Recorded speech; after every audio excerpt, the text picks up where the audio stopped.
이란 대통령이 권력 갈등으로 사임 의사를 밝혔다는 보도가 나왔는데 이란 정부는 즉각 부인했습니다. 이스라엘이 레바논 남부 공세를 확대하고 있는 가운데 레바논 정부가 휴전을 깨는 건 헤즈볼라가 아니라 이스라엘이라며 강하게 비판했습니다.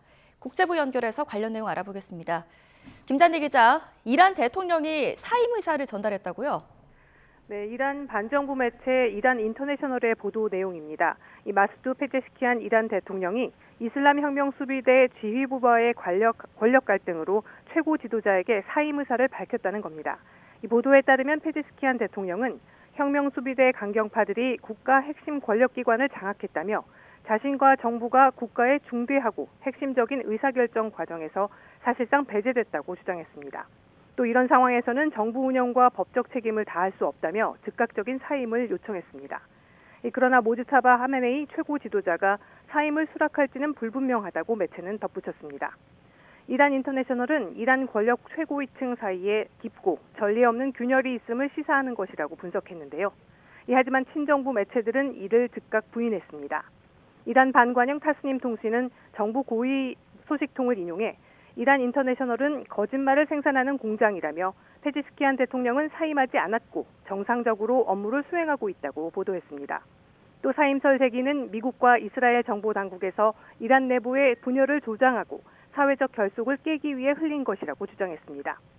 페제시키안 대통령의 보좌관 역시 대통령이 국민을 위한 봉사에서 물러서지 않을 거라며 사임설을 부인했습니다. 외교와 경제 재건을 강조하는 이란 고위층에서 상대적으로 온건파인 페제시키안 대통령과 강경파인 혁명수비대와의 갈등설은 그동안 여러 차례 제기됐습니다. 네, 레바논 국회의장이 이스라엘의 군사행동을 비판하면서 국제사회의 압박을 촉구했죠. 이스라엘은 최근 레바논 남부에서 공격을 확대, 강화하고 있습니다. 이스라엘군은 레바논 남부의 군사 요충지 보포르 성을 25년 만에 다시 장악했다고 밝히기도 했는데요. 이 문제는 레바논 내에서 군사 행동을 확대하는 이스라엘 때문에 헤즈볼라뿐 아니라 레바논 민간 시설과 민간인들의 피해가 급증한다는 겁니다. 나비베리 레바논 국회의장은 헤즈볼라가 휴전할 준비가 돼 있다며 문제는 이스라엘이라고 직격했습니다. 헤즈볼라는 이스라엘군이 공격을 즉시 완전히 중단하도록 국제사회의 압박과 중재를 요구하고 있다고 전했습니다. 베리 의장은 이스라엘의 무차별적인 육해공 공격으로 이미 수천 명의 레바논 민간인이 고향을 잃고 난민 신세가 됐고 전국의 수많은 마을과 가옥이 초토화되고 있다고 비판했습니다.